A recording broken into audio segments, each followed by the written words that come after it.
आप देख रहे हैं जनहित, आपके साथ मैं हूं चित्रा त्रिपाठी। बड़ी खबर के साथ हम शुरुआत करेंगे। दिल्ली चुनाव के लिए भारतीय जनता पार्टी ने अपनी दूसरी लिस्ट जारी कर दी है। दूसरी लिस्ट में 29 उम्मीदवारों के नाम हैं। कपिल मिश्रा को करावल नगर सीट से टिकट मिला है। नरेला से राजकरण खत्री को टिकट दिया गया है। मोती नगर सीट से हरीश खुराना को टिकट मिला है। तिमारपुर से सूर्य प्रकाश खत्री को टिकट दिया गया है। बड़ी खबर यह है, नरेला से राजकरण खत्री को टिकट मिला है। ये दूसरी लिस्ट भारतीय जनता पार्टी की ओर से जारी कर दी गई है। सभी उम्मीदवारों के नाम इस वक्त हमारे पास हैं। एक एक करके सभी नाम आपको बता देते हैं। कपिल मिश्रा, करावल नगर सीट से उनको विधानसभा चुनाव में उतारा गया है। सीलमपुर से अनिल गौड़ को टिकट दिया गया है। लक्ष्मी नगर से अभय वर्मा को टिकट मिला है। कोयली जो सीट है वहां से कोंडली से आपको बताते चले श्रीमती प्रियंका गौतम को उम्मीदवार बनाया गया है। ओखला से मनीष चौधरी को टिकट दिया गया है। एबीपी न्यूज के पास वो पूरी की पूरी लिस्ट है जो एक एक करके इस वक्त हम आपको बता रहे हैं। दूसरी लिस्ट में 29 उम्मीदवारों के नामों का ऐलान कर दिया गया है। करावल नगर से कपिल मिश्रा के ऊपर भरोसा जताया गया है। तो वहीं आपको बताते चले कि कई और महत्वपूर्ण नाम हैं जिनके ऊपर भारतीय जनता पार्टी ने यहां पर अपना विश्वास जताया है। तुगलकाबाद से रोहताश विधोड़ी को टिकट मिला है। कस्तूरबा नगर से नीरज बसोया, राजेंद्र नगर से उमंग बजाज को टिकट मिला है। पालम से कुलदीप सोलंकी को, नजफगढ़ से नीलम पहलवान को, मटियाला से संदीप सहरावत को, द्वारका से प्रद्युम्न राजपूत को, उत्तम नगर से पवन शर्मा को, विकासपुरी से पंकज कुमार सिंह को, तिलक नगर से श्वेता सैनी को उम्मीदवार यहां पर बीजेपी की ओर से बनाया गया है। हरिनगर से श्याम शर्मा को दिया गया है टिकट। नीरज पांडे हमारे संवाददाता हमारे साथ जुड़ चुके हैं और ज्यादा जानकारी के साथ। नीरज, नीचे से लेकर 13 तक नंबर मैंने पूरे नाम गिना दिए हैं, काफी महत्वपूर्ण है। आगे के नामों का जिक्र आप कर दें। इसमें सबसे महत्वपूर्ण बात कौन कौन सी है? चांदनी चौक से सतीश जैन को टिकट दिया गया है और कौन कौन से नाम है? मोती नगर से हरीश खुराना को। नीरज, बिल्कुल बिल्कुल चित्रा, आज सबसे बड़ी खबर यही है कि 29 लोगों की दूसरी सूची भारतीय जनता पार्टी ने जारी कर दी है। और सबसे महत्वपूर्ण बात यह है कि करावल नगर से मौजूदा विधायक मोहन बिष्ट का टिकट काट के कपिल मिश्रा को भारतीय जनता पार्टी ने चुनाव मैदान में उतारा है। इसके अलावा आप देखें तो 5 महिलाओं को भारतीय जनता पार्टी ने टिकट दिया है, जिसमें नीलम पहलवान से लेकर आप देखें प्रियंका गौतम और जो दूसरी महिला है। और एक महत्वपूर्ण बात, भारतीय जनता पार्टी ने अपने कई पुराने चेहरों को एक बार फिर से चुनाव में, हरीश खुराना को आप देखें, पूर्व मुख्यमंत्री मदन लाल खुराना के बेटे थे, उनको चुनाव मैदान में उतारा। इसके अलावा आप देखें तो पवन श्वेता महिला है, पंकज कुमार सिंह, पवन शर्मा जो भारतीय जनता पार्टी के बहुत ही पुराने नेता हैं, उत्तम नगर से उनको चुनाव मैदान में उतारा है। इनको हाल ही में कई जिम्मेदारियां और भी भारतीय जनता पार्टी ने दी थी। तो ये देखें तो बहुत ही सधी हुई लिस्ट है। और एडीपी ने जो पहले ही इस बात का जिक्र कर दिया था कि जो दूसरी सूची होगी करीब 30 लोगों की होगी, और 30 लोगों में ये साफ तौर पर देखने को मिला है कि भाजपा ने अपने इस दूसरी सूची में सिर्फ और सिर्फ कैडर पर भरोसा किया है। एक महत्वपूर्ण बात यह है कि जिस मंदिर प्रकोष्ठ को लेकर आम आदमी पार्टी ने कहा था कि मंदिर प्रकोष्ठ के तमाम लोगों ने आम आदमी पार्टी ज्वाइन की है, उसी मंदिर प्रकोष्ठ के जो प्रदेश अध्यक्ष है, संयोजक थे करनैल सिंह, उनको भी सकूर बस्ती से भारतीय जनता पार्टी ने चुनाव मैदान में उतारा था। कहा जा रहा था कि शायद मीनाक्षी लेखी को कस्तूरबा नगर से टिकट दे सकती है भाजपा, लेकिन कस्तूरबा नगर से नीरज बसोया जो कि भारतीय जनता पार्टी के पुराने नेता हैं, भाजपा ने उन पर भरोसा जताया है। मीनाक्षी लेखी का नाम इस दूसरी सूची में भी नहीं है। इससे साफ है कि शायद मीनाक्षी लेखी को या तो किसी दूसरी, मैं आपको रोकना चाहूंगी। हरीश खुराना जी मोती नगर सीट से उनको उम्मीदवार बनाया है भारतीय जनता पार्टी ने, हमारे साथ इस वक्त जुड़ चुके हैं। हरीश खुराना जी, बहुत बधाई। अब लंबी लड़ाई के लिए आपको तैयारी करनी होगी। टिकट मिल गया बीजेपी से। देखिए, सबसे जो आपके चैनल के माध्यम से मैं धन्यवाद करना चाहूंगा अपने शीर्ष नेतृत्व का, प्रधानमंत्री नरेंद्र मोदी जी का, आदरणीय अमित शाह जी का और जेपी नड्डा जी का और पूरे प्रदेश नेतृत्व का बहुत बहुत धन्यवाद है कि आपने मेरे ऊपर भरोसा जताया है। और निश्चित तौर के ऊपर मोती नगर की सीट जिताकर हम भारतीय जनता पार्टी हम एक कदम आगे बढ़ाएंगे। दिल्ली के अंदर जो हमारा लक्ष्य है 2/3 बहुमत से भारतीय जनता पार्टी की इस बार विजय हो दिल्ली के अंदर, और डबल इंजन की सरकार केंद्र में मोदी जी और दिल्ली में भारतीय जनता पार्टी का मुख्यमंत्री हो, इसके रूप में हम एक कदम आगे बढ़ाएंगे। निश्चित तौर के ऊपर शीर्ष नेतृत्व का बहुत बहुत धन्यवाद है। मोतीनगर विधानसभा सीट पर आम आदमी पार्टी का लगातार कब्जा में बना रहा है, तो फिर ऐसे में कौन कौन से मुद्दे होंगे जिसके आधार पर आप यहां पर अपनी मौजूदगी को मजबूती से दर्ज कराएंगे? देखिए, दिल्ली के लोग और मोती नगर के लोग बहुत दुखी हैं पीने के पानी से। टूटी हुई सड़कों से, सीवेज का ओवरफ्लो से, और ये सब समस्या तो हैं ही, पॉल्यूशन की समस्या है। लेकिन जिस प्रकार से हमने एक विजन में मोती नगर के लिए भी, हम दिल्ली के लिए विजन रख रहे हैं कि एक साफ सुथरी दिल्ली हो, स्वस्थ दिल्ली हो, और जिस प्रकार से मोती नगर के अंदर जो पेंडिंग काम है उसको पूरा कराने को, क्योंकि खुराना जी की पुरानी सीट रही, मदन लाल खुराना जी यहाँ से विधायक रहे हैं, तो ऐसी सीट है कि यहाँ खुराना जी की ये बगिया रही है, उसको दोबारा हमने संवारना है, और निश्चित तौर के ऊपर एक आदर्श क्षेत्र मोती नगर बने, ये मेरी प्रायोरिटी रहने वाली है।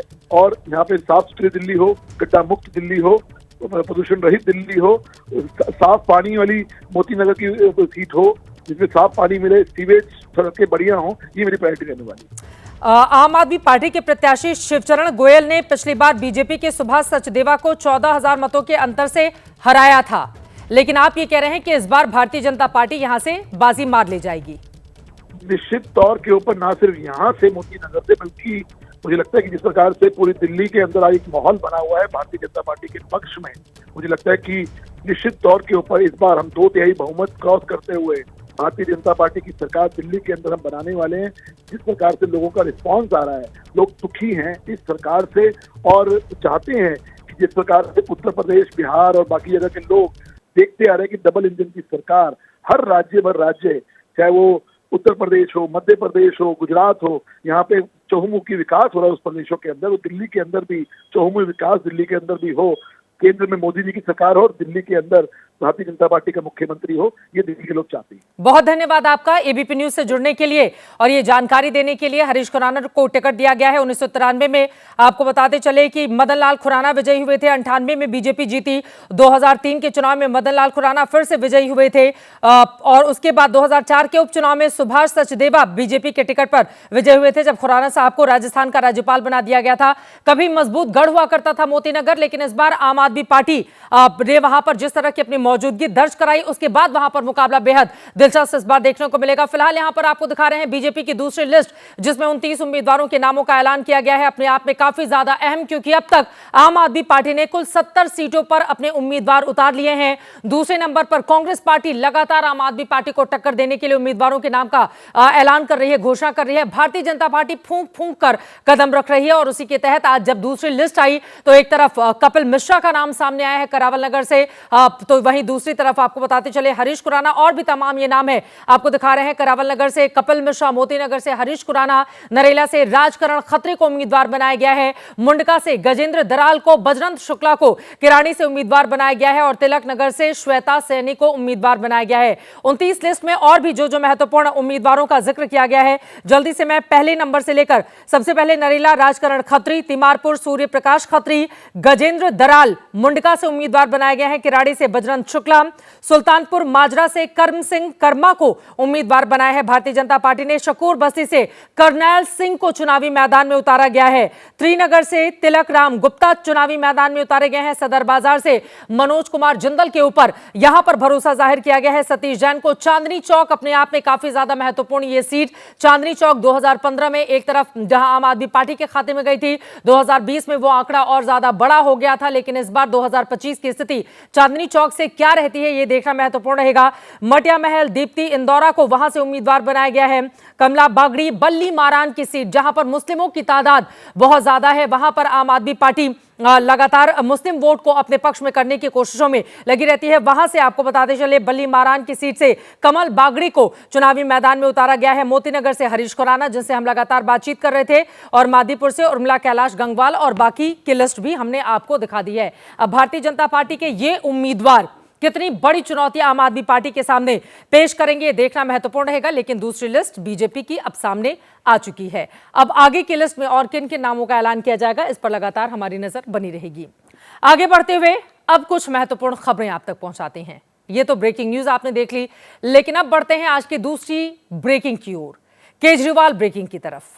पहले ही बता दें, यह 18 दिन में दूसरी बार है जब हम उधार की ब्रेकिंग न्यूज आपको दे रहे हैं। उधार की यानी कि सिर्फ स्क्रीन एबीपी न्यूज का है, लेकिन रिपोर्टर हमारा नहीं है, खबर का सूत्र भी हमारा नहीं है। लेकिन इस ब्रेकिंग से पहले उधार की वो पहली ब्रेकिंग झलक देखिए जो एबीपी न्यूज ने आपको 25 दिसंबर को दिखाई थी। एक बड़ी ब्रेकिंग है। यह ब्रेकिंग दिल्ली के पूर्व सीएम अरविंद केजरीवाल के हवाले से है। उन्हीं ने अपने सूत्रों से जुटाई है, उन्हीं ने ब्रेक की है। एबीपी न्यूज भी पूरी कोशिश कर रहा है कि इस ब्रेकिंग का कोई और छोर मिल जाए। दिल्ली के मुख्यमंत्री किसी भी वक्त गिरफ्तार। अब मुख्यमंत्री आतिशी की जेल जाने की बारी। तो ये तो थी 25 दिसंबर की केजरीवाल ब्रेकिंग, जिसमें अरविंद केजरीवाल ने अपने सूत्रों के हवाले से दावा किया था कि सीबीआई और ईडी ने सीएम आतिशी की गिरफ्तारी के लिए गुप्त मीटिंग कर ली है। आतिशी की गिरफ्तारी तय है। हमें कहना पड़ेगा, केजरीवाल की रिपोर्ट और उनके सूत्र दोनों ही अभी तक सही साबित नहीं हुए हैं। बतौर रिपोर्टर केजरीवाल की यह रिपोर्ट सही नहीं निकली है, लेकिन कोई बात नहीं, इसके बावजूद हम आपको आज अरविंद केजरीवाल की दूसरी ब्रेकिंग दे रहे हैं। फिर भी आपको बताते चले कि इस खबर के रिपोर्टर खुद अरविंद केजरीवाल हैं। उन्हीं के सूत्रों ने उन्हें यह खबर दी। एबीपी न्यूज सिर्फ उन्हें स्क्रीन उधार दे रहा है।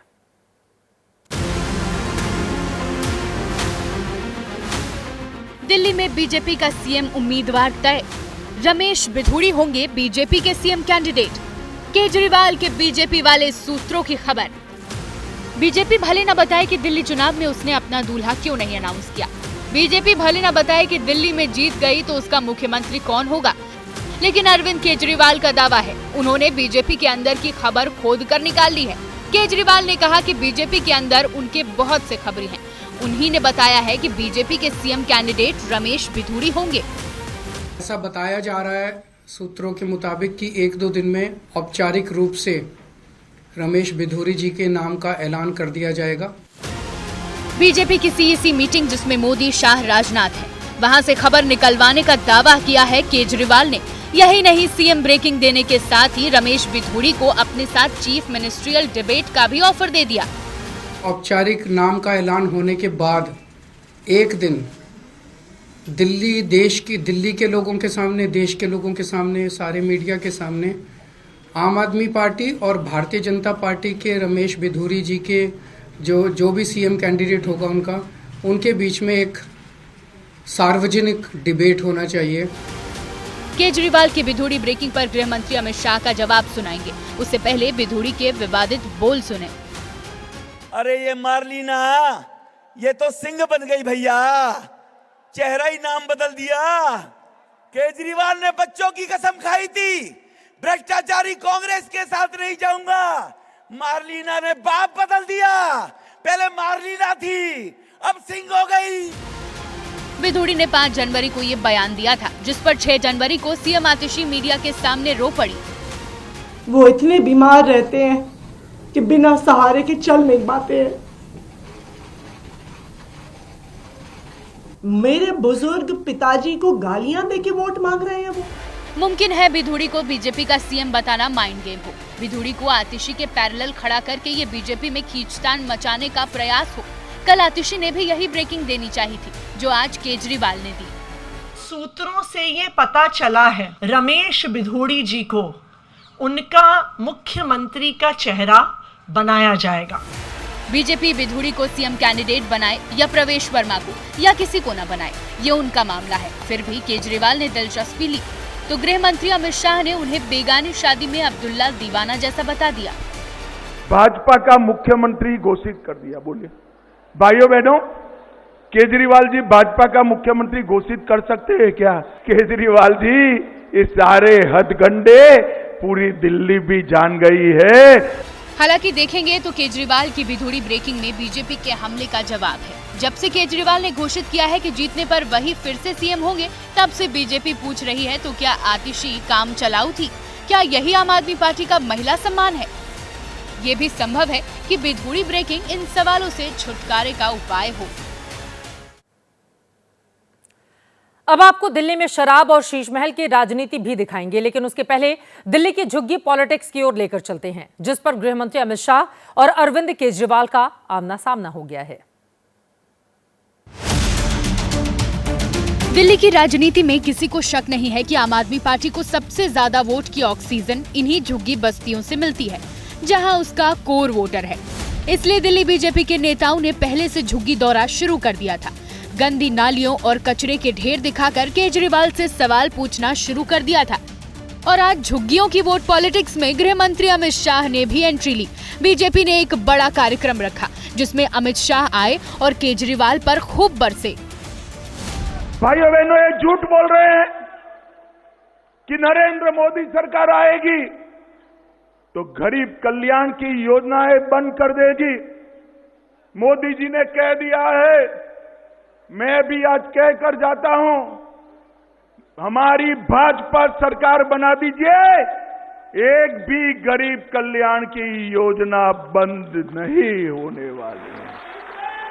झुग्गी वाले इसीलिए मोदी मोदी मोदी मोदी कर रहे हैं। झुग्गी वालों के सामने अमित शाह ने दिल्ली की बेसिक समस्याओं पर बात की। अमित शाह ने दिल्ली के प्रदूषण से लेकर बारिश के बाद बस्तियों में भरने वाले पानी तक को लेकर हमले किए। केजरीवाल जी, क्या हुआ? दिल्ली में बारिश में पानी इतना भर गया, 30 लोगों की मौत हुई। दिल्ली को प्रदूषण मुक्त करने वाले थे, हर दूसरे बच्चे के फेफड़े पर असर पड़ रहा है। दिल्ली में इस वक्त छोटी बड़ी 750 झुग्गियां हैं। अनुमान के मुताबिक इनमें 15 लाख रजिस्टर्ड वोटर्स हैं। दिल्ली की सियासत में झुग्गियों की ताकत क्या है, समझ सकते हैं। 2015 में आम आदमी पार्टी को झुग्गी बस्तियों के 66% वोट मिले थे, जबकि बीजेपी को 21%। लेकिन 2020 में आम आदमी पार्टी को 61% ही वोट मिले, यानी 5% कम मिले। वहीं बीजेपी के वोट 21 से बढ़कर 33% हो गए। पूरे 12% का फायदा हुआ। इन आंकड़ों से दोनों की पार्टियों के झुग्गी प्रेम की वजह साफ समझ आ जाती है। अमित शाह ने आज जो हमले किए उस पर अरविंद केजरीवाल ने भी जवाब दिया है। आज अमित शाह जी ने मुझे और दिल्ली वालों को बहुत गालियां दी, झुग्गी वालों को बहुत झूठ बोले। इसका जवाब दिल्ली के लोग चुनाव में देंगे। केजरीवाल ने इसी के साथ ऐलान भी किया कि कल वो भी दिल्ली की एक झुग्गी बस्ती में जाकर प्रेस कॉन्फ्रेंस करेंगे और सबूतों के साथ बीजेपी का पर्दाफाश करेंगे। दिल्ली में बीजेपी और कांग्रेस को 2 मुद्दों से सत्ता बदलने की पूरी उम्मीद है। पहला, कथित शराब घोटाला, जिसमें अरविंद केजरीवाल जेल भी गए थे। आज बीजेपी कथित शराब घोटाले के आरोपों में नया चिट्ठा लेकर आई। वहीं दूसरी ओर शीश महल से भी उसे उम्मीद है कि खुद को आम आदमी बताने वालों का करोड़ों का शीश महल दिल्ली के दिमाग में बैठ गया है और ये मुद्दा चुनाव में काम करेगा। पहले आपको दिखाते हैं शराब घोटाले पर आज कैसे आर पार हुई। शराब घोटाला 2026 करोड़ का। ये वही कागज है जो भाजपा अपने दफ्तर में मैन्युफैक्चर कर। पाठशाला तो नहीं, मधुशाला बनी। क्यों डर गई भाजपा? ये यात्रा जो 10 वर्षों की है, आपके बाप की। आरोप लगाकर भाग जाता है।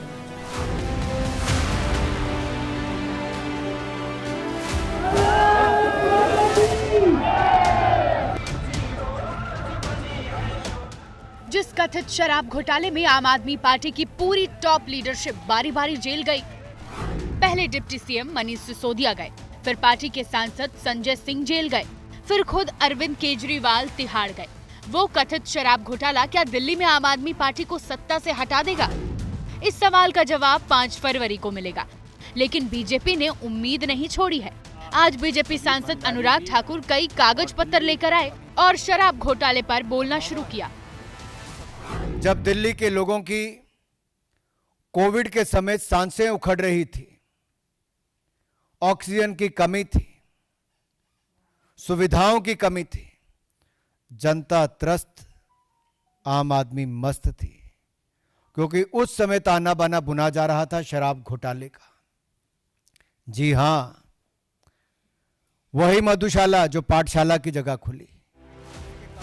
अनुराग ठाकुर ने दावा किया कि आम आदमी पार्टी सरकार की एक्साइज पॉलिसी से दिल्ली को 2000 करोड़ के राजस्व का नुकसान हुआ है। ये भी दावा किया कि केजरीवाल भी आंकड़े जानते हैं लेकिन छिपा रहे हैं। C&AG की रिपोर्ट की जो 10 फाइंडिंग है, पहली फाइंडिंग, रेवेन्यू लॉस 2026, राजस्व हानि जो है वो 2026 करोड़ की है। शराब घोटाले के किंग पिन है तो अरविंद केजरीवाल हैं। राजकोषीय घाटा अगर 2026 करोड़ का किसी ने किया तो अरविंद केजरीवाल जी ने किया है। आम आदमी पार्टी के पाप को छिपाने के लिए और C&AG की रिपोर्ट को टेबल ना करने के लिए क्यों उन्होंने ये रोक लगाई, क्यों अब तक असेंबली बुलाकर उसको टेबल नहीं किया?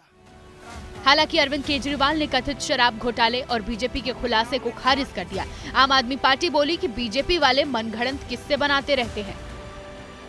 रिपोर्ट तो ये कुछ भी लिखवा रहे थे, कमरे ये बंद एसी कमरे में बैठ के कोई भी रिपोर्ट लिखवा लो। जनता से पूछो कि जनता कितना अपने आप को सुरक्षित महसूस कर रही है। भाजपा ने फिर से वही घिसे पिटे पुराने आरोप लगाए।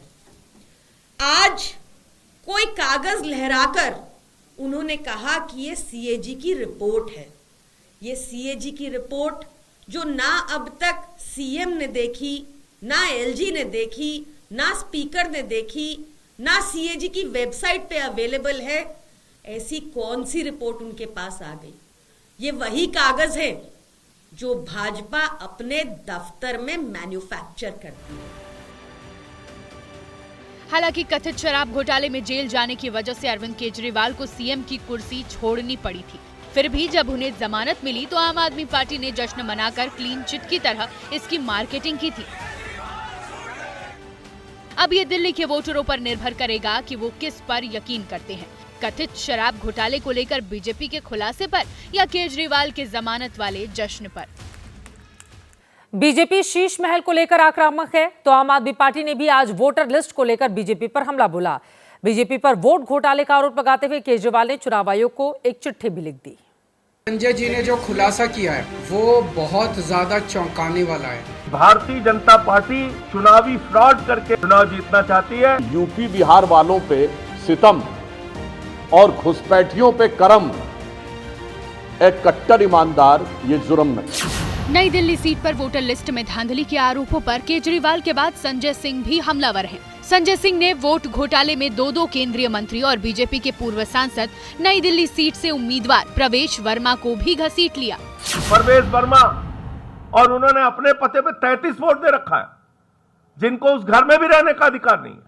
और इतने सारे दो केंद्रीय मंत्री, पंकज चौधरी जी, कमलेश पासवान जी, उनके पते पे एड्रेस, उनके पते पे वोट बनवाने की एप्लीकेशन। ये क्या हो रहा है? केंद्रीय मंत्रियों और पूर्व सांसद पर वोटों से जुड़े संगीन आरोप लगे तो बीजेपी ने आम आदमी पार्टी को आड़े हाथों लिया। जहां तक आप पार्टी के नेता का सवाल है, मुझे लगता है ये सिर्फ हार को सामने देखते हुए इस प्रकार के आरोप प्रत्यारोप लगाने का काम कर रहे हैं। आपदा की विदाई का समय आ गया है कि खिसियानी बिल्ली खंबा नोचे। वोटर लिस्ट में गड़बड़ी के आरोपों की ये आग हल्की पड़ती उससे पहले ही शाम 4 बजे एक बार फिर अरविंद केजरीवाल ने भी इसी मुद्दे को हवा दे दी। मजमून वही था, सिर्फ चेहरा और शब्द बदल गए थे। कैबिनेट मिनिस्टर्स और सांसदों के घरों से 20-20, 30-30, 40-40 नए वोट बनाने की एप्लीकेशन दिसंबर के और जनवरी के महीने में फाइल की गई है। ये कौन लोग हैं? अचानक इतने लोग सारे बीजेपी के गाली गलौज पार्टी के सांसदों के घरों में कैसे आ गए? आरोपों की फेहरिस्त लंबी हुई तो बीजेपी ने आम आदमी पार्टी पर बांग्लादेशियों के फर्जी वोट बनाने के संगीन आरोप जड़ दिए। आम आदमी पार्टी के 2 विधायकों के हस्ताक्षर और मुहर के फॉर्म उपलब्ध हुए हैं। अब यह बात बिल्कुल स्पष्ट है कि सत्ता के लिए मतदाता भी छल और षड्यंत्र के द्वारा एक मैकेनिज्म बनाकर करने का प्रयास हो रहा है। नई दिल्ली सीट पर वोटर्स के नाम काटे और जोड़े जाने को लेकर अरविंद केजरीवाल लगातार बीजेपी पर हमलावर हैं। केजरीवाल ने आरोप लगाया था कि नई दिल्ली सीट पर करीब 5000 वोट काट दिए गए और 13000 नए वोट जोड़ दिए गए। नए वोटर्स के जोड़े जाने को अरविंद केजरीवाल बीजेपी की साजिश बता रहे हैं। आगे बढ़ते हुए अब आपको राजधानी दिल्ली से लेकर चलते हैं महाराष्ट्र और बात बीजेपी नेता और मंत्री नितेश राणे की, जिन्होंने इलेक्ट्रॉनिक वोटिंग मशीन की नई परिभाषा गढ़ दी, जिसके चलते एक नया विवाद खड़ा हो गया है, जिसने विपक्ष को बीजेपी पर हमला बोलने का मौका दे दिया।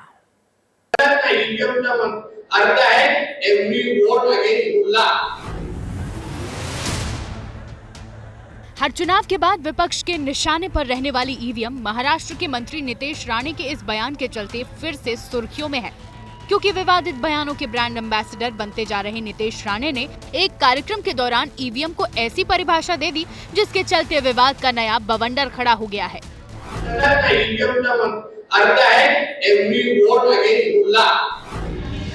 नितेश राणे की इसी बयान को लेकर विरोधी अब सीधे बीजेपी को कटघरे में खड़ा कर रहे हैं। ईवीएम और मुसलमानों को जोड़ नितेश ने जो नई डेफिनेशन दी है उस पर विपक्ष कह रहा है कि बीजेपी के अंदर बड़बोले बयान देने वाले नेता बेकाबू हो चुके हैं और ऐसे नेता देश की आजादी का असल सबक शायद भूल गए। नीतीश राणे किस बात के प्रतीक हैं?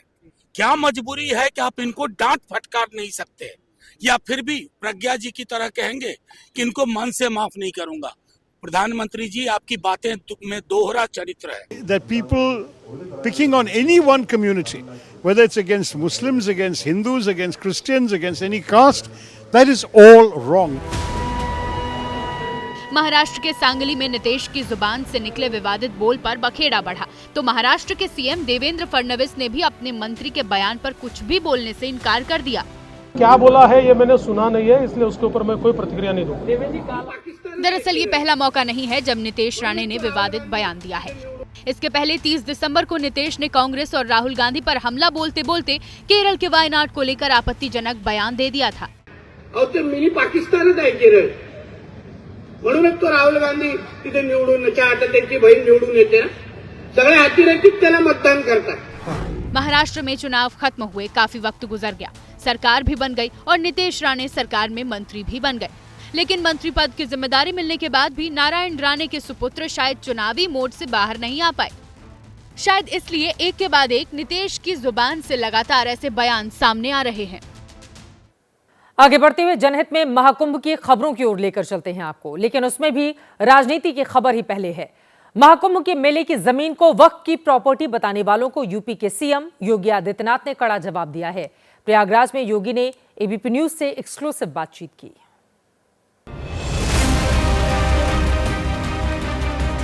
जो शामियाने तंबू वगैरह लगाए गए हैं, इंतजाम किए गए हैं, मेला लग रहा है, ये वक्फ की जमीन है और वहाँ के मुसलमानों की जमीन है। प्रयागराज में महाकुंभ मेला क्षेत्र को एक मौलाना की ओर से वक्फ प्रॉपर्टी बताने वाले बयान पर पहली बार खुद उत्तर प्रदेश के मुख्यमंत्री योगी आदित्यनाथ ने जवाब देते हुए सभी बयान बहादुरों को दो टूक संदेश दे दिया कि सनातन संस्कृति पर कुछ 100 बरस का इतिहास थोपने की कोशिश नहीं चलने वाली। जिन लोगों ने हिंदू आस्था पर प्रहार करना ही अपने जीवन का उद्देश्य मान लिया हो, लगता है कि ये हम लोग अनावश्यक रूप से ऐसे लोगों को महत्व देने का काम कर रहे हैं। 12 बजे सो करके उठने वाला व्यक्ति शाम को 5 बजे अपनी मित्र मंडली के साथ फिर अपनी दुनिया में पहुंचने वाला व्यक्ति कुंभ जैसे आयोजन के महत्व को कैसे समझ पाएगा। महाकुंभ के निमंत्रण को लेकर समाजवादी पार्टी के मुखिया अखिलेश यादव के बयान पर भी योगी आदित्यनाथ ने कहा कि कुछ लोगों के लिए सनातन आस्था का विरोध ही जीवन उद्देश्य है। हम किसी मत और मजहब के खिलाफ नहीं, लेकिन अगर आप इतिहास देखेंगे 1400 वर्षों का इस्लाम का इतिहास है। कोई हजारों वर्षों की इस विरासत पर थोपने का प्रयास करेगा तो वह कतई किसी को स्वीकार्य नहीं होगा। संभल की मस्जिद को लेकर जारी विवाद पर भी सीएम योगी आदित्यनाथ ने कहा कि ये सच सबके सामने आना जरूरी है कि संभल में क्या हुआ था। संभल का सच सबके सामने आना चाहिए। पुराणों में भी संभल के बारे में इस बात का उल्लेख है कि श्रीहरि विष्णु का 10वां अवतार। महाकुंभ शुरू होने में 36 घंटे भी अब नहीं बचे हैं, लेकिन आस्था के मेले में राजनीतिक विवाद के चैप्टर खुलते जा रहे हैं। नया विवाद प्रयागराज के मेला क्षेत्र में समाजवादी पार्टी के संस्थापक मुलायम सिंह यादव की मूर्ति लगाने पर हुआ है। तकरीबन 3 फीट ऊंची इस मूर्ति को कांसे से तैयार किया गया है। महाकुंभ क्षेत्र के सेक्टर 16 में यह मूर्ति लगाई गई है। सपा के नेताओं ने महाकुंभ में मुलायम सिंह यादव स्मृति सेवा संस्थान के नाम से एक कैंप बनाया है। उसी में मुलायम सिंह यादव की मूर्ति लगा दी गई है। मूर्ति की पूजा भी की जा रही है। समाजवादी पार्टी के नेता कह रहे हैं कि मुलायम सिंह भी उनके लिए भगवान के ही समान है, लेकिन बीजेपी को ऐतराज है। उसका कहना है कि सपा नेता आस्था के मेले को सियासी मेला बना रहे हैं। कि ये तो महाकुंभ की धरती है, यहाँ पर देवी देवताओं की मूर्ति लगती है, मुलायम सिंह यादव जी की मूर्ति लगी है, क्या कहना? माननीय नेताजी श्रद्धेय धरतीपुत्र माननीय मुलायम सिंह यादव जी हम लोगों के लिए भगवान हैं। दलितों, पिछड़ों, अल्पसंख्यक समाज, आदिवासी जो हमारा पीढ़ी है उसके ये भगवान हैं। माननीय मुलायम सिंह यादव जी की स्मृति के उपलक्ष्य में शिविर लगा है तो उनकी मूर्ति लगाना अनिवार्य था। और ये महाकुंभ भव्य और दिव्य बन गया है। मूर्ति भी लगा रहे हैं, शिविर भी लगा रहे हैं और आलोचना भी कर रहे हैं। भगवान ना करें आपको कभी अदालतों के चक्कर काटने पड़े। कोर्ट कचहरी से लोग वैसे भी बचते हैं, लेकिन आपको यूं ही अदालत घूमने का, उसे भीतर से देखने का शौक हो तो कोई मना ही नहीं है। आप चाहें तो किसी भी शनिवार को फैमिली के साथ सुप्रीम कोर्ट के टूर पर जा सकते हैं।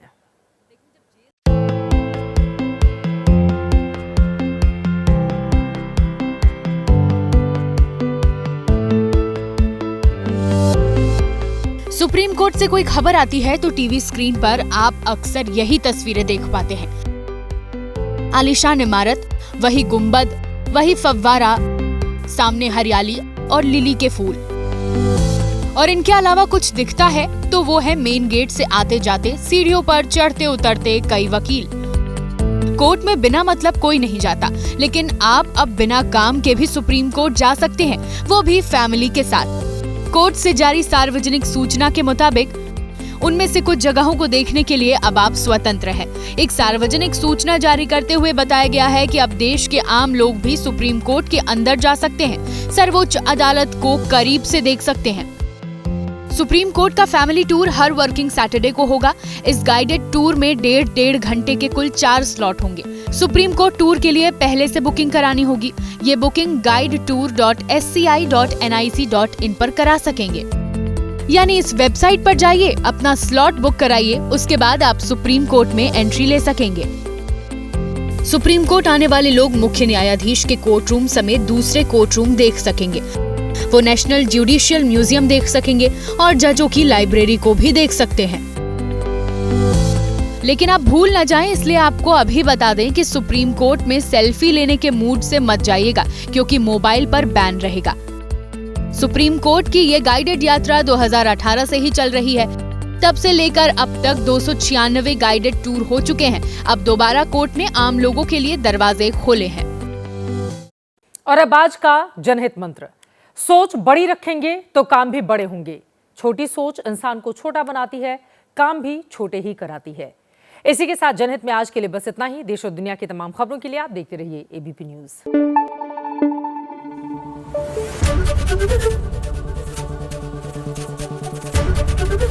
एबीपी न्यूज आपको रखे आगे।